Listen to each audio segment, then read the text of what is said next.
Bonjour à tous, alors aujourd'hui je vais vous expliquer comment faire un four à tarte flambée ou même un barbecue avec un ancien chauffe-eau. Donc je vais vous montrer, ça sera plus simple.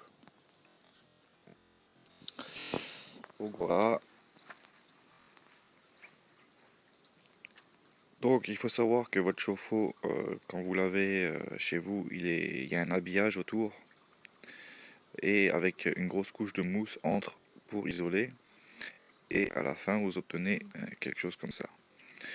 Donc ensuite, ce que vous faites avec une disqueuse, vous découpez une partie. Donc moi j'ai fait à peu près, vous voyez ce que ça prend. Ensuite, vous refixez cette partie avec des charnières. Vous mettez une poignée pour pouvoir ouvrir. Voilà. Donc comme vous pouvez le voir à l'intérieur, j'ai mis mes pierres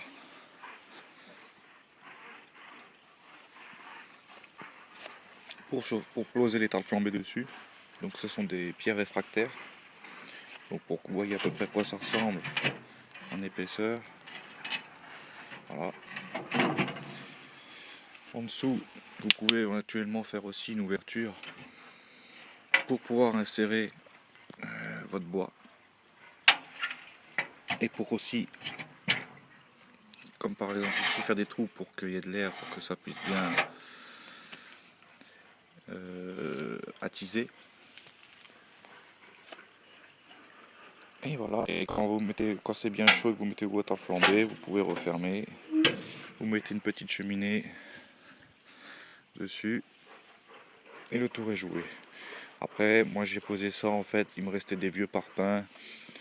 Donc j'ai assemblé ça, j'ai peint, voilà, pour faire des pieds, mais vous pouvez poser sur n'importe quoi. Alors quelque chose qui ne craint pas trop la chaleur, qui risque pas du bois par exemple, mais vous pouvez mettre des pieds en métal, ce que vous voulez. Donc voilà, grosso modo, à quoi ça ressemble. Donc voilà, c'est tout, c'était juste pour vous donner des idées bricolage. Pour si jamais vous avez un vieux chauffe-eau et que vous ne savez pas quoi en faire, ou que simplement vous voulez un four à tarte flambée mais que vous n'avez pas les moyens de vous l'acheter, voilà, sachez que vous pouvez en fabriquer un avec ceci. Et ça marche très très bien. Alors par contre, moi j'ai fait une petite erreur, c'est que j'ai attendu trop longtemps avant de mettre une couche de peinture pour protéger mon four et ça s'oxyde très très vite. Donc en fin de compte, il faut savoir que j'avais déjà tout bien poncé, j'avais mis de la peinture, mais une fois que la rouille a commencé à prendre, c'est foutu. Toute la peinture et ça sert plus à rien. Après en soi, si c'est rouillé, c'est pas grave, mais bon, c'est juste que c'est un petit peu moche et surtout que à force, ça tiendra, votre four tiendra moins longtemps. Mais bon, vous en avez déjà pour un bon paquet d'années, hein.